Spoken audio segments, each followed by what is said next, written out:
Hello, welcome back. It is so good to see you. And if you're new here, it's really nice to meet you.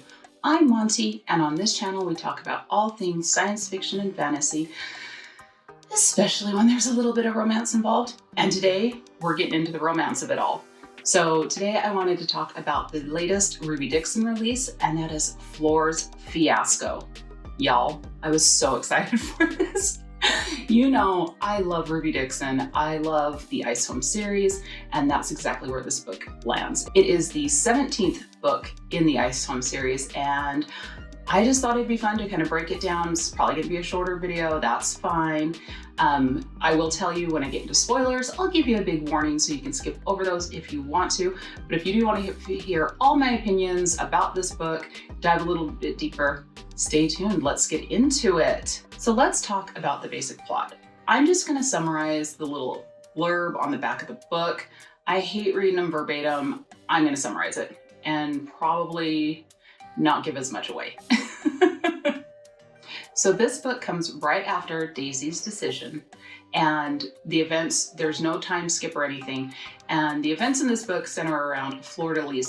She is our resident gossip, our resident cheerleader, and everyone's favorite auntie on the island. As the years have passed for Flor, she has not resonated, and she figures that she's gonna eventually end up resonating to RHODESMAS. See, they had this like little flirty thing going on a while back, even though RHODESMAS completely rejected Flor, taking their relationship to a more physical level because he wanted to wait for resonance. But even though things are now kind of super awkward between Flor and RHODESMAS, she still figures eventually they're gonna end up together. It just makes sense. So one day, it's just a normal day at Ice Home, Flor goes out to gather some herbs, and of course, RHODESMAS has to accompany her.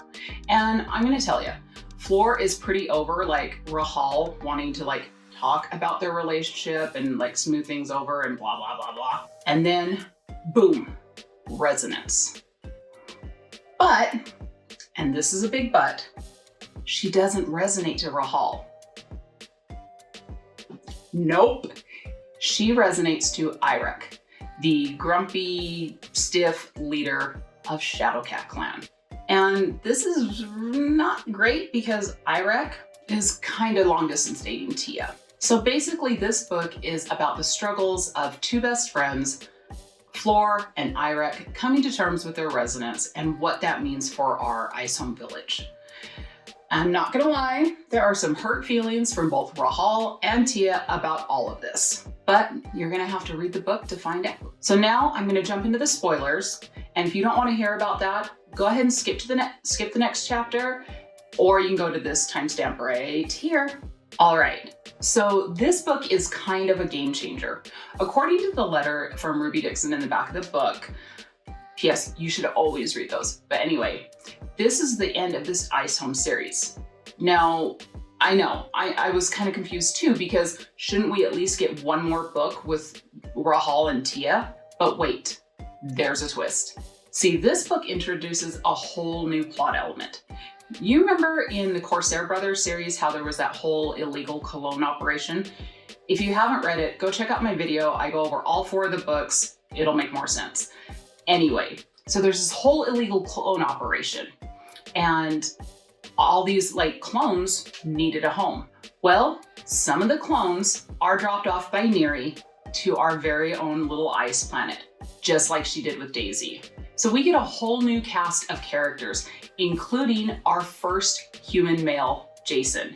Now, when I first read this, I was wondering, I'm like, oh, could this be the guy that Sam was so scared of, like finding her and somehow magically showing up on the planet?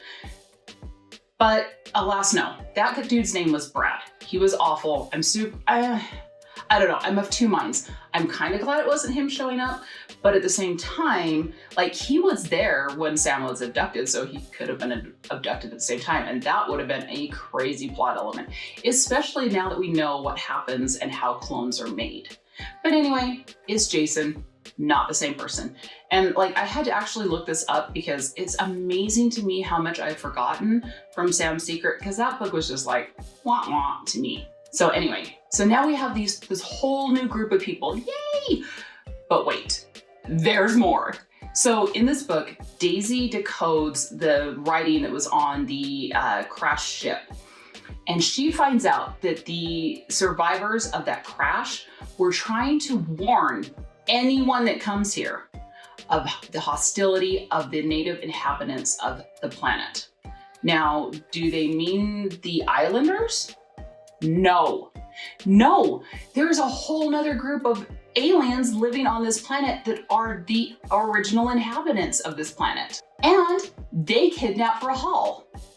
So technically, this is the end of the Ice Home series. However, we are getting a new series, and that would be the Ice Planet Clone series. And y'all, I am here for it. I cannot wait. So this new series will tie all of the Corsair series a little bit closer to the Ice Planet Barbarian series. I love when Ruby Dixon does that and everything comes full circle. And I'm really looking forward to it. Will this new series be as good as the RHODESMAS and the Corsairs? Only time will tell. Okay, so here's my opinions on this book. Overall, I really enjoyed this book. I thought the relationship between Irek and Flor was an interesting twist to where I thought the series was gonna go.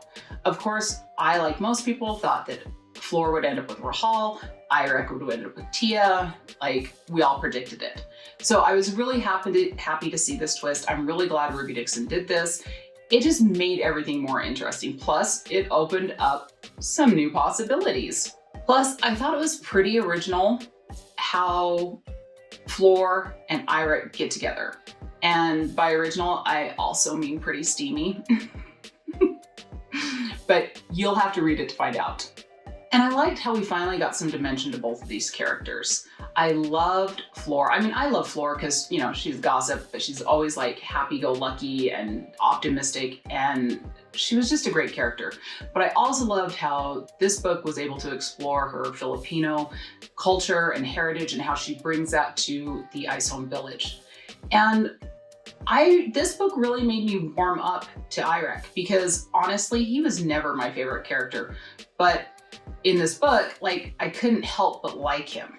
I love that he was also a gossip. Like, he's just hilarious. I mean, if I was on that beach, believe me, I would be the biggest gossip there just for something to do. And I would hope that I would have an Irek to my Flor. That way I'd have someone to share all the tea with. Also, the love scenes in this book they're really good. I will say Flor is pretty adventurous, and she introduces Irek to some things that we haven't seen in these books before. And I was like, way to go, Ruby Dixon, up in the spice level a little bit. So they're definitely well written. It's definitely a fun time. This book was a very sweet, happy romance with, you know, some interesting plot twists along the way. Overall, I gave this book 3 stars. Okay, so like I said, I really enjoyed this book. Let me know, have you read the Ice Home series? Are you a Ruby Dixon fan? Have you read Flor's Fiasco? What did you think about it? Let me know in the comments down below. And if you did enjoy this video, do consider giving me just a little bit of love on this channel. You can give me a like. And if you want to see more from me, you can always subscribe, hit that little button, and that way you'll always know when I post. Personally, I really look forward to Ruby Dixon stories. I think she's an excellent storyteller. And even the books that I don't necessarily connect with the characters, I still think they're really good. Her writing is ever developing, and these series get better with time. So until next time, take some time for yourselves and love you, bye.